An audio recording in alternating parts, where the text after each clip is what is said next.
அனைவருக்கும் உள்ளம் கனிந்த தீபாவளி நல்வாழ்த்துக்களை தெரிவித்துக் கொள்கிறேன். அது மட்டுமல்ல, தமிழக முதலமைச்சர் அவர்களுக்கும் தம்பி உதயநிதி அவர்களுக்கும் எனது தீபாவளி நல்வாழ்த்துக்களை தெரிவித்துக் கொள்கிறேன். ஏன்னா நாங்க நம்பிக்கை உள்ளவர்களுக்கு மட்டும் வாக்கு சொல்ல மாட்டோம். நம்பிக்கை உள்ளவர்களுக்கு மட்டும் தீபாவளி வாழ்த்துக்கள் என்று உதயநிதி மாதிரி நாங்க சொல்ல மாட்டோம். சொல்ல வேண்டாலும் சொல்ல இல்லை என்றாலும்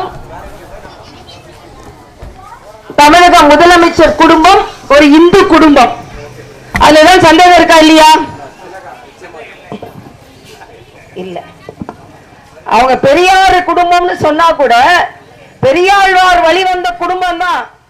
அவங்க தாத்தா யாரு? நம்ம கலைஞரோட தாத்தா கோயில்ல சேவை செய்தவர். அது மட்டும் இல்ல, அவங்க திருவாரூரை சார்ந்தவர், முன்னாள் முதலமைச்சர், இந்நாள் முதலமைச்சர். திருவாரூர் கோயில்ல உள்ள குளத்துக்கு பேர் என்ன தெரியுமா? திருவாரூர்ல மரியாதைக்குரிய கலைஞரோட அப்பா நாதஸ்வரம் வாசித்தாங்க. அந்த முத்துவேல் அவர்கள் சேவை செய்த திருவாரூர்ல ஒரு கோயில் இருக்கு. அந்த கோயில்ல ஒரு குளம் இருக்கு. அந்த குளத்தோட பேர் யாருக்காவது தெரியுமா? கமலாலயம்.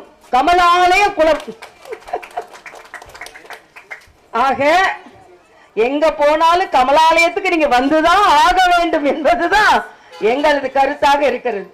அதனால நாம் இன்னைக்கு எல்லாருக்கும் வாழ்த்து சொல்லுவோம். நம்பிக்கை உள்ளவர்களுக்கு மட்டுமே வாழ்த்து சொன்னா எல்லாருமே நம்பிக்கை உள்ளவர்கள் தான். அவநம்பிக்கை உள்ளவர்களின் வாழ்த்து தேவையில்லை.